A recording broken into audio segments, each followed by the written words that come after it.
پاکستان کیا ہے؟ پاکستان اس روئے زمین پر وہ خطہ ہے جو کلمہ لا الہ الا اللہ محمد رسول اللہ کی بنیاد پر بنا ہے۔ 1857 کی جنگ آزادی کے بعد اس امت کے اکابرین، علماء، مشائخ، اہل اللہ، اہل دل، اہل درد، اہل فکر، اہل دانش، انہوں نے یہ سوچا کہ اب ہمیں زندگی انگریزوں سے بچاتے ہوئے کیسے گزارنی ہے، کیا کیا اقدامات کیے جائیں۔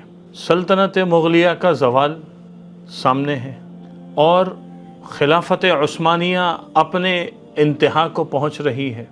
چنانچہ اس وقت قرآن اور حدیث کی حفاظت کے لیے پہلے کام کیا گیا کہ ان علوم کو محفوظ کرنے کے لیے اور اس کی نشر و اشاعت کے لیے، اس کے دعوت و تبلیغ کے لیے دارالعلوم دیوبند کا قیام ہوا، اور پھر ہمارے اکابر نے یہاں سے ایسے افراد تیار کیے جو معاشرے کے اندر بدلاؤ لا سکیں۔ یہ ایک سلسلہ چلتا رہا اور کئی حضرات اس تاریخ کو جانتے ہیں۔ ہم تھوڑا اور آگے آتے ہیں۔ اب جب خلافت عثمانیہ کا زوال ہوا، اور یہ تقریباً کوئی 50 سال کے لگ بھگ ہے کہ 1923-24 میں جب خلافت عثمانیہ ختم ہوئی تو مسلمانوں کی ایک بڑی ریاست تھی جو زوال کا شکار ہوئی۔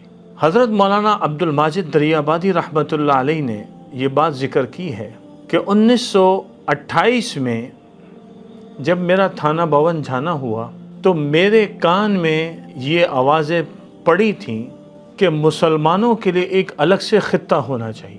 گویا کہ پاکستان کا تصور جن حضرات نے پیش کیا وہ وہی تھے جنہوں نے دارالعلوم دیوبند سے تعلیم حاصل کی تھی، اور ان میں حکیم الامت، مجدد الملت حضرت مولانا محمد اشرف علی تھانوی رحمۃ اللہ علیہ کا نام نمایاں ہے۔ تاریخ میں یہ لکھا ہے کہ 1929 میں چودھری رحمت علی رحمہ اللہ نے بھی تصور کو پیش کیا، اور 1930 میں علامہ محمد اقبال رحمہ اللہ انہوں نے بھی اس تصور کو پیش کیا۔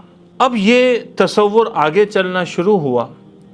حضرت تھانوی رحمۃ اللہ علیہ کے جو متعلقین تھے، جن میں شیخ الاسلام حضرت مولانا شبیر احمد عثمانی رحمہ اللہ، شیخ الاسلام حضرت مولانا ظفر احمد عثمانی رحمہ اللہ، حضرت مفتی اعظم پاکستان مفتی محمد شفیع صاحب رحمہ اللہ، حضرت مولانا سید سلیمان ندوی رحمہ اللہ، ان حضرات نے یہ تصور آگے بڑھایا اور 1947 میں پاکستان وجود میں آیا۔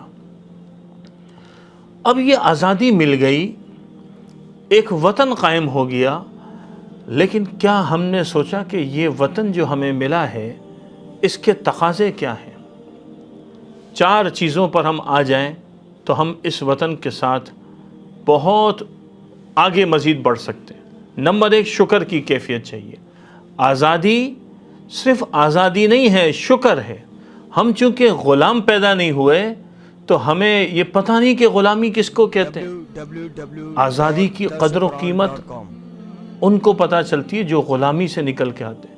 تو ہم اللہ کا شکر ادا کریں کہ اللہ نے آزاد ملک میں پیدا کیا، اس پہ شکر ضروری ہے، نمبر 1۔ نمبر 2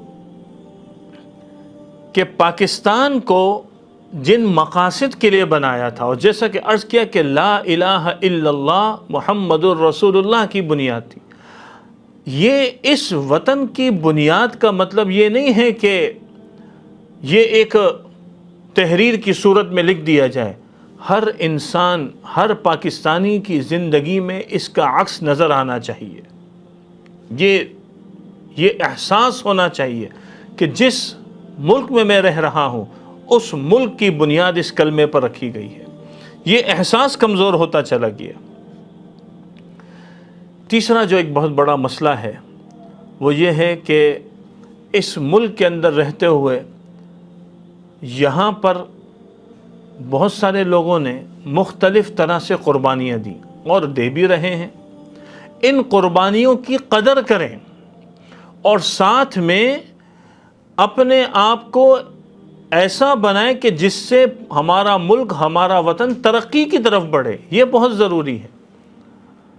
آج ساری دنیا کے اندر ساری دنیا کے لوگ اپنے وطن سے محبت کرتے ہیں، اور عجیب بات یہ کہ جو پاکستان میں رہتا ہے، پاکستان میں کماتا ہے، یہیں پہ کھاتا ہے، یہیں پہ جیتا ہے، یا اس کا خاندان ہے، بعض ایسے لوگ ملتے ہیں ان کو اپنے وطن سے ہی محبت نہیں ہے، کہتے ہیں ہمیں دیا کیا ہے، دادا پردادا اوپر تک دیکھ لو وہ یہیں پر ہیں، خود بھی یہاں ہیں، لیکن اس ملک کی ناشکری اور ناقدری کر رہے ہیں۔ کیوں؟ کیونکہ وہ نعمت اس کا شعور نہیں ہے۔ اور ایک بات جو یہاں کے نوجوانوں سے کہوں گا کہ خدا را اس ملک کو نعمت جانے، روئے زمین پر اس ملک جیسا کوئی ملک نہیں ہے، اس ملک کا مستقبل آپ کے ہاتھ میں ہے، کل کو آپ اس کے اوپر عہدوں اور مناصب پر ہوں گے، کل آپ کے پاس طاقت ہوگی، آپ اس وقت ایک بہت اچھے انفلوئنسرز بن سکتے ہیں اس ملک کا اچھا چہرہ پیش کرنے میں، یہاں کی خوبیوں کو پرچار کریں، یہاں کی اچھائیوں کو پیش کریں، لوگوں کو متوجہ کریں، اپنے کردار سے، اپنے گفتار سے، اپنے اخلاق سے، اپنے رویوں سے، اپنے سوشل میڈیا اکاؤنٹ سے لوگ یہ کہیں کہ واقعی پاکستانی ایسے ہیں۔ قومیں بنتی ہیں وہ زمینوں سے صرف ان کی پہچان ہو جاتی ہے، خاندانوں سے ان کی پہچان ہوتی ہیں، بنتی اگر ہیں تو وہ اپنے کردار اور گفتار سے بنتی ہیں، اپنے اخلاق اور اقدار سے بنتی ہیں، تہذیب اور تمیز سے بنتی ہیں۔